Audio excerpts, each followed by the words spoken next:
sempit gitu, tiba-tiba manggung di Times Square, tiba-tiba kita rekaman di Abbey Road, tiba-tiba kita kerjasamanya sama orang yang ngebantuin Nirvana, yang ngebantuin Elton John, yang ngebantuin The Killers, Imagine Dragon, Pink gitu.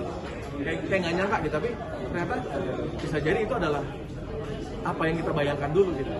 Dan selama kita percaya dan kita yakin, ya itu pasti bisa terjadi. Dan kita sekarang hanya sedang menjalani takdirnya The Massive aja sih sebenarnya. Ya kalau secara kontrak kita sudah tidak ada, udah albumnya udah beres. Jadi memang di tahun depan itu kita sudah independen. Jadi tapi kan kita udah persiapannya sudah dari tahun ini, bahkan 2 tahun kemarin itu udah ada persiapan gitu. Jadi karena kan untuk jangan sampai ketika kita udah lepas tuh kayak bingung mau kemana. Jadi kita memang udah, bahkan kita udah bikin perusahaan tuh dari 2002 pas pandemi. Pas pandemi kita udah mempersiapkan perusahaan kita sendiri. Makanya kita sudah menjalankan beberapa bisnis yang lahir dari perusahaan tersebut. Jadi secara mental kita sudah sangat siap untuk menjadi band yang independen.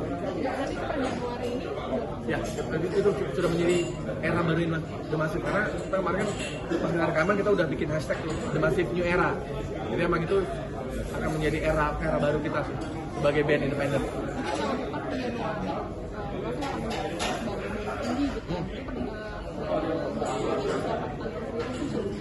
Sejauh ini persiapannya pastinya kita mengelola semua sendiri, dari keuangan, dari capital yang kita siapkan.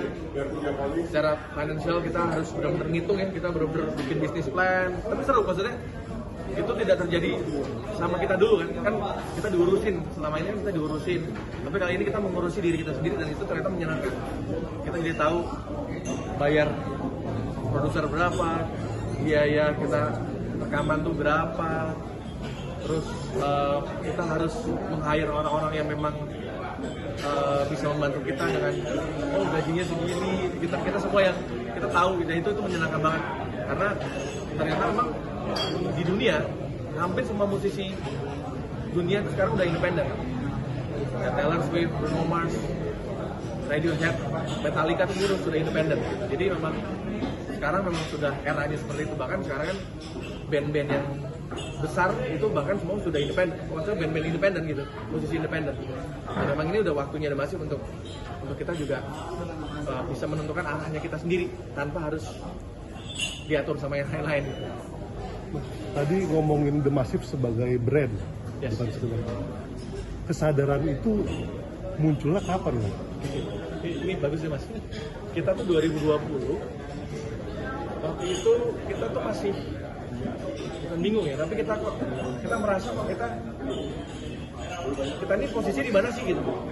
Nah sampai akhirnya kita belajar dengan banyak beberapa, akhirnya kan gara-gara pandemi itu kita belajar dan bertemu dengan banyak orang-orang besar.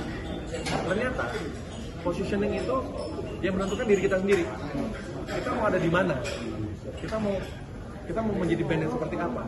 Jadi arahnya sebuah band atau perusahaan itu ya menentukan adalah kita sendiri.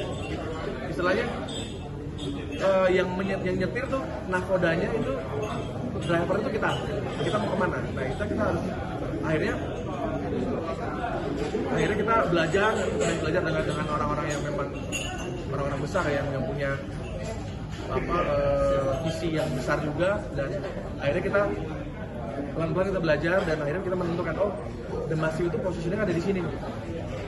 Selama ini kayaknya kita ada di sini nih gitu. Nah lama-lama akhirnya kita yang menentukan arahnya kita sendiri, dan akhirnya kita sadar bahwa The Massive itu bukan hanya sekedar band, tapi sudah menjadi brand. Makanya alhamdulillah kemarin kita kerjasama dengan terakhir ya Daihatsu ya terakhir ya. Terus tiba-tiba kita punya halte, tiba-tiba kita bikin tur dunia. Jadi banyak orang-orang yang partner-partner yang percaya sama The Massive. Nah itu adalah buah dari kita sadar akan bahwa The Massive itu tidak hanya sekedar band tapi brand. Saat ini kita masih terus mendevelop atau menguatkan branding The Massive, dan itu pasti akan terus berjalan, akan terus kan dinamis ya, maksudnya kita harus juga relevan terus sama zaman, relevan dengan situasi hari ini. Jadi kita ya berusaha untuk terus agile. Kita kayak mencoba untuk terus menjadi band yang nggak yang yang itu aja gitu. Kita harus terus ya berkembang gitu, upgrade, berkembang, mendengarkan masukan-masukan dari orang lain, belajar dari yang muda-muda. Jadi kayak sekarang itu kita malah bahkan yang kerja sama The Massive itu sekarang tim semua Gen Z semua gitu, yang bikin konten tuh Gen Z semua. Ya karena memang kita harus seperti itu untuk bisa tetap relate dengan zaman. Oke, mungkin bicara soal perkembangan musik sendiri. Kalian pernah nggak sih berpikir bahwa 10 tahun atau 15 tahun ke depan Dimas akan seperti apa saat ini? Jadi memang kita tuh, ini kalau ngomongin intuisi ya, jadi tahun 2012 kita punya album 3, album Tidak Ada Masuk itu kita udah naruh peta dunia sama cover The Beatles 2012. Jadi sebenarnya itu adalah hasil apa yang kita bayangkan. Kan kalau kata orang, apa yang kita bayangkan itu adalah sesuatu yang kita akan miliki nanti di masa depan. Nah, ketika kita punya keyakinan itu, akan kesampaian. Dan benar, jadi album ketiga The Massive itu kan peta dunia, poster The Beatles. Mungkin Mas bisa lihat lagi ya, bisa dicek lagi covernya. Itu kita udah ngebayangin suatu saat The Massive akan keliling dunia. Dan benar, 2022-2023 kita benar-benar keliling dunia. Kita main di Amerika, main di Australia, main di Eropa.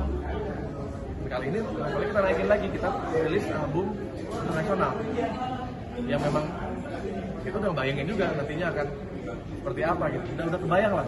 Tapi balik lagi itu kan takdir. Kita sekarang ini hanya menjalani takdirnya masif aja. Tapi kalau akan jadi seperti apa 10 tahun kemudian, hari ini kita berdiri, tahun kemudian kita mau jadi apa? Udah kebayang kan? Udah kebayang. Oke. Thank you Mas. Terima kasih. Ya, Mas. Oh ya. Hah? Ya, kembali dulu ya. Oh, loh.